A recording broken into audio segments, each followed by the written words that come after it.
My goal in this video is to not have like a rage like I did the last time.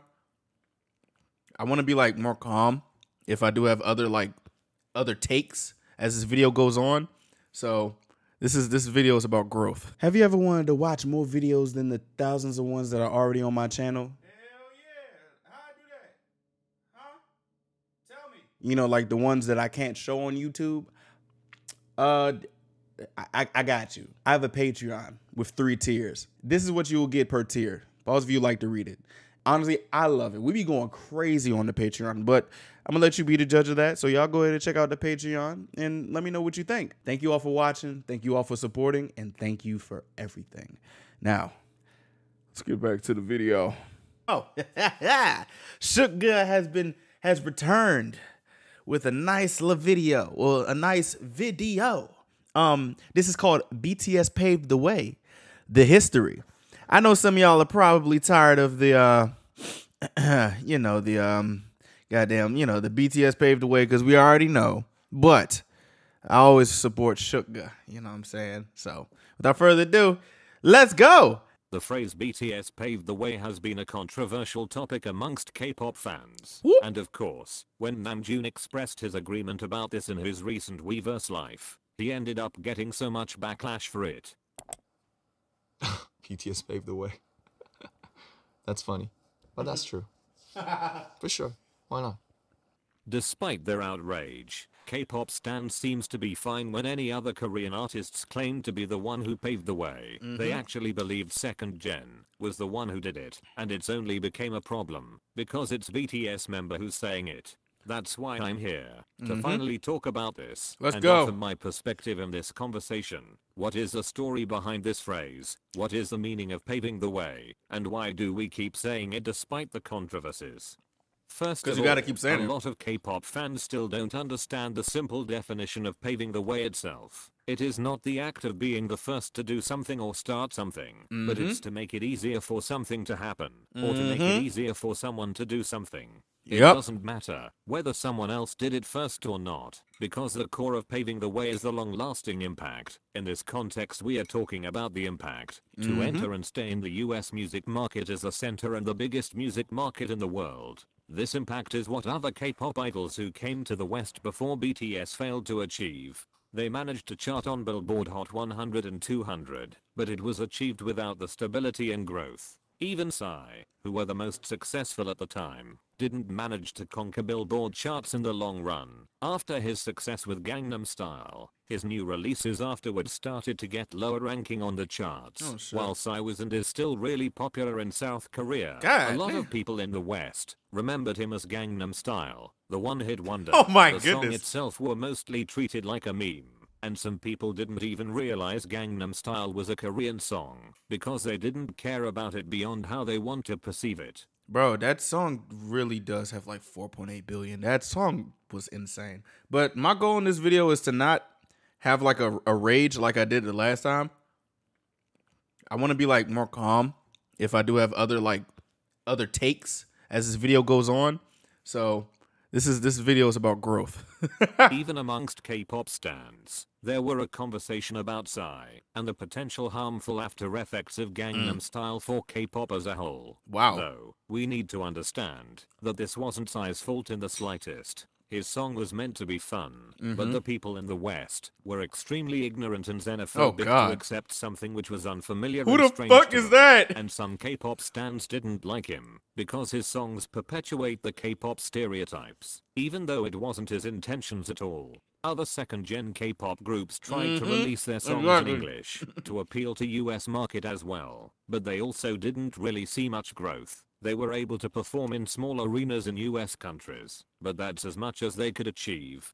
K-pop idols were no longer got invited to US talk shows and interviews, let alone award shows. The state of K-pop in the US market at the time was stagnant, pulled to a stop until BTS. As a result, K-pop was still seen as a weird interest. You either know K-pop, or know someone who knows K-pop, or not at all. It was not as widely known as it is today. And nowadays, bro, nowadays you just hear, bro, the amount of BTS I hear in my complex, it's so amazing. I'm not gonna lie. I just saw Rachel. I heard Film Out like a week ago or like within the last week. I'm like, yo, like, hello? When talking about BTS breakthrough in the West, so many K-pop stans seems to only remember about their 3 English songs and using it to discredit BTS. While the triple English trio were really successful and brought BTS to an entirely different That level, was still fire. they weren't the only achievements BTS has. Listen, that was still fire. They did a flash mob in front of the UN. That's fire. In fact, they have been steadily growing internationally ever since their rookie era. Oh my until their God, I'm eventual sorry, breakout Natalie. in 2017. Hey, let's go. K-pop stans used to drag BTS for this. They used to say that BTS were only popular internationally, but flopped in South Korea. Which isn't exactly true, because in South Korea, BTS managed to outsell big 3 idol groups in 2015 with their album The Most Beautiful Moment in Life Part 1, and with their next album The Most Beautiful Moment in Life Part 2, BTS gained their first Billboard 200 entry which debuted at number 171. They were able to maintain their popularity within South Korea, while also steadily growing in America. Now this is what differs them from any other Korean idols, because they didn't just enter the chart and disappeared afterwards, but they kept climbing until they eventually reached number 1, while their first entry was understandably low ranking. They managed to chart in top 30 Billboard 200 a year later with their album Wings, then reached top 10 with Love Yourself Her, and reached number 1 shortly after with Love Yourself Tear. From that point onwards, their albums never failed to chart on Billboard 200 as the number 1. And Bro, that's so insane. Like, this is actually, like, insane. Just looking at it on paper, it's like, bro, this is crazy. Why are people always, like, trying to argue this type of shit? I don't understand. they now have the total of 6 number 1. Like, I can understand you could be delusional, but it comes to a point, like, all right, bro. Come on, cuz. Like, come on, cuz. Albums in their discography. While BTS weren't the first to enter this chart, they were certainly the one who successfully conquered them. Before BTS, the highest ranking on Billboard 200 was held by 2NE1, with their album Crush in number 61, with no other K-pop idols who also managed to get in top 70. After BTS conquered the chart, however, a lot of K-pop groups started charting in top 30, top 10, and even top 1, immediately following BTS's success. While we are talking about K-pop, Sounds like paving the way for me.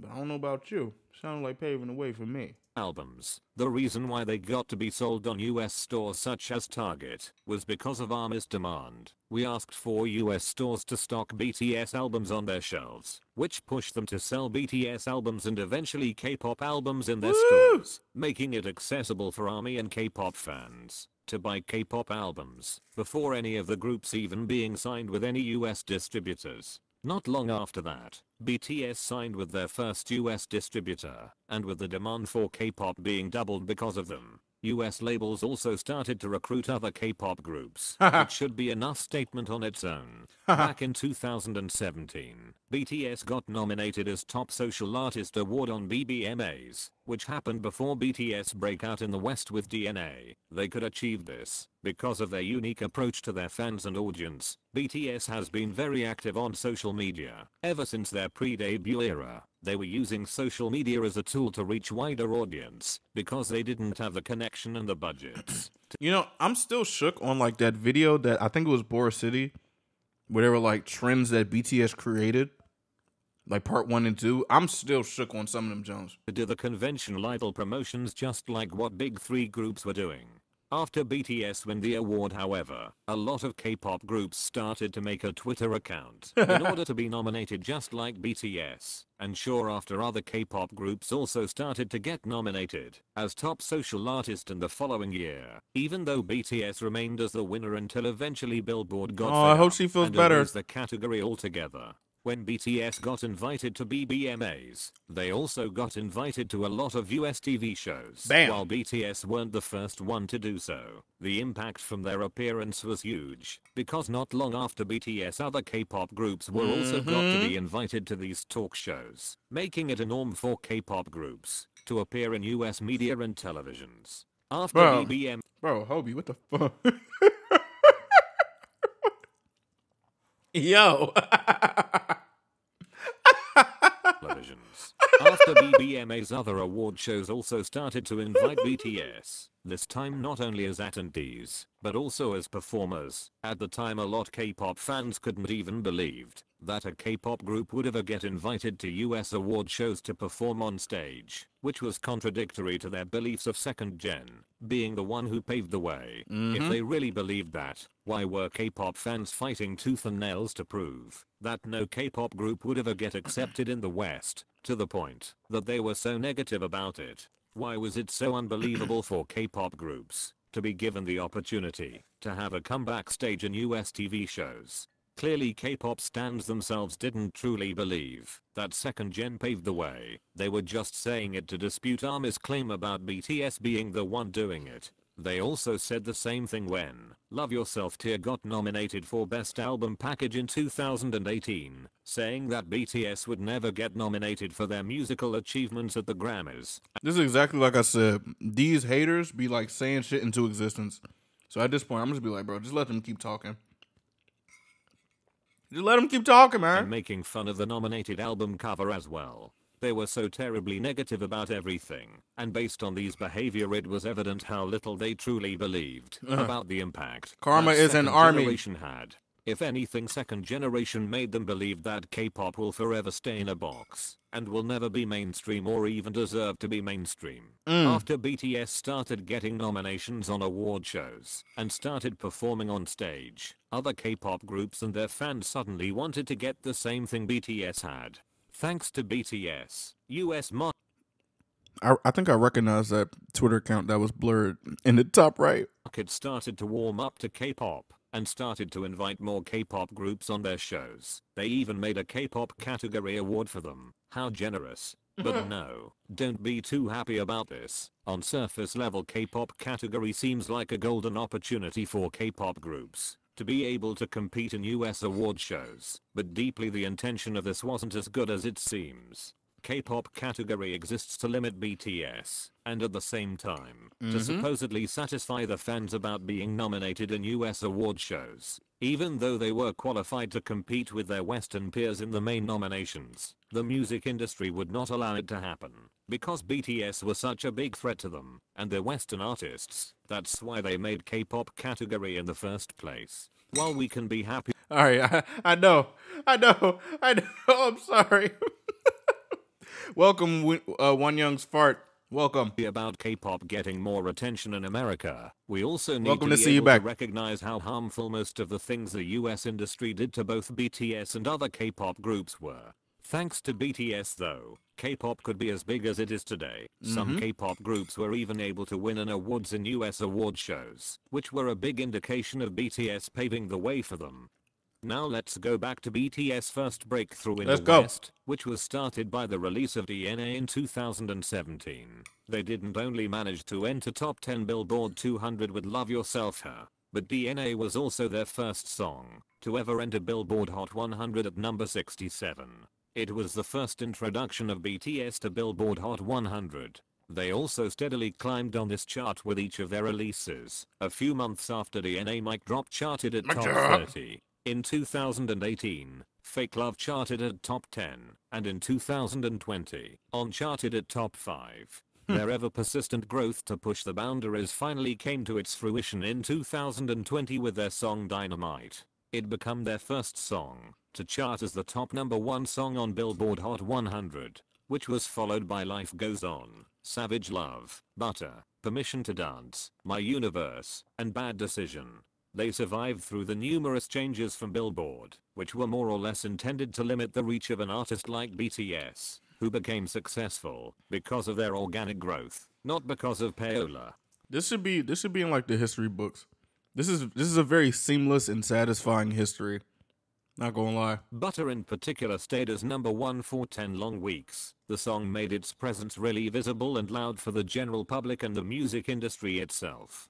BTS is also the only Asian group with all of its members to chart in Billboard Hot 100 and reached top 10 Billboard's Artist 100 as soloists. Sound like paving the way for me. Not gonna lie to you, buddy. BTS' success in 2017 also made Billboard reactivate their K-pop 100 chart, which was previously suspended in 2014. Of course, BTS managed to simultaneously top both this chart and Billboard Hot 100 at the same time, until Billboard decided to discontinue K-pop 100 chart again in 2022. Other K-pop groups who managed to get into Billboard Hot 100 after BTS' success were Blackpink, Twice, New Jeans, and 50/50, though none of them has ever touched the top 10 just yet. A lot of K-pop stans use this as an excuse to discredit BTS, saying that it's still hard for K-pop groups to follow BTS steps, because none of them have reached the same level of success as BTS. Okay. Please understand that BTS paving the way doesn't mean they will handheld everyone to walk through the road they paved.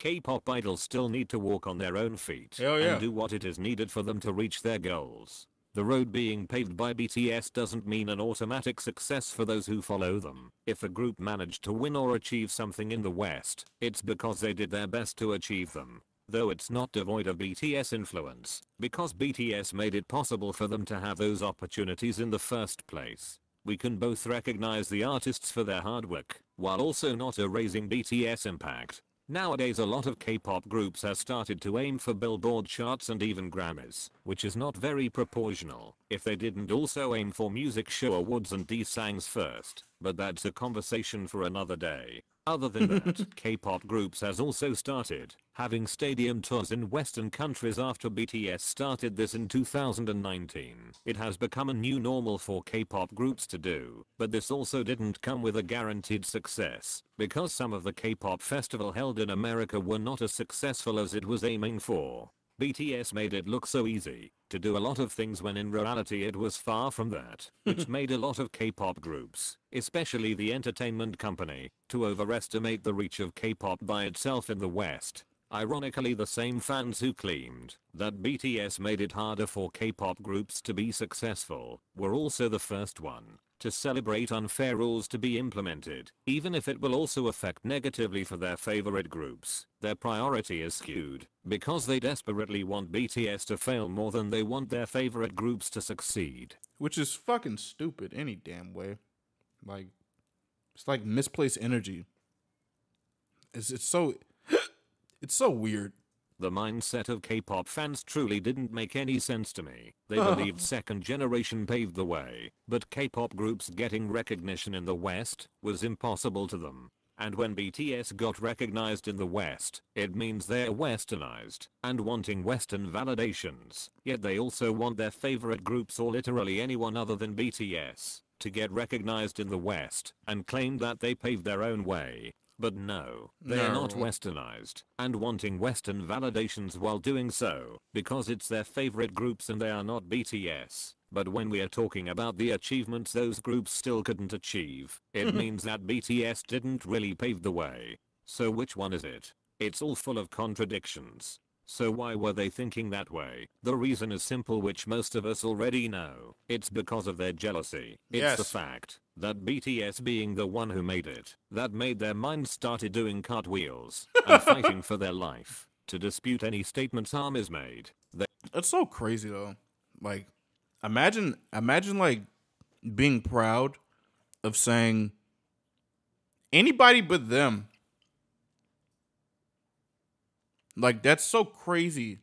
That's so crazy. Like, good God, man. Shit. They are so insecure to the point that they will undermine every BTS achievements to make themselves feel better, which is truly sad, because it's also working on other people who weren't aware of BTS and their history. Despite of the controversy surrounding it, why do we keep saying BTS paved the way? Well, the answer is simple. Because we are ARMY. We are BTS fans and we are aware of BTS achievements. And we want it to be recognized and remembered. ARMY coined the phrase BTS paved the way to honor BTS legacy. And also as a reminder to those who's still in denial about this. We are not doing it to discredit other K-pop groups that came before them. But it's rather a demand to also be acknowledged. We didn't claim that BTS invented K-pop because they didn't. So Taeji did that. We didn't deny the influence of first and second generation for K-pop, and for BTS themselves to become a K-pop group in the first place. But BTS were the one who successfully broke down the barriers of the US music industry. They made K-pop even more well-known and mainstream in America and in any other countries as well. Boom. That's the truth, and we don't have to stop saying BTS paved the way just because it's controversial for some people, and Namjoon wasn't being arrogant for agreeing with it.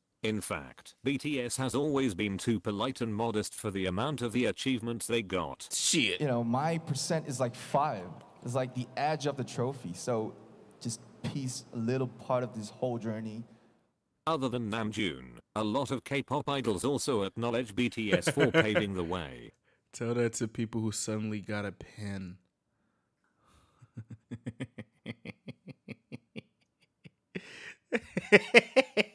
And this is a few example of it. They paved the way. You have to admit, they paved the way. 사실 이 K-pop 시장도 미국까지 이제 갈 수 있었던 역할은 누가 봐도 선배님들께서 해주셨기 때문에. 진짜 사실 미국 쪽에는 저희가 이렇게 K-팝이 인기가 있어질 거라고 생각을 못했어요. 근데 이렇게 이제 방탄소년단 선배님들께서 먼저 이렇게 열어주셔가지고 저희도 조금 더 알릴 수 있는 기회가 되지 않을까 싶어서 되게 감사하고 저희도 더 미국 활동을 해보고 싶다는 생각도 하게 돼요.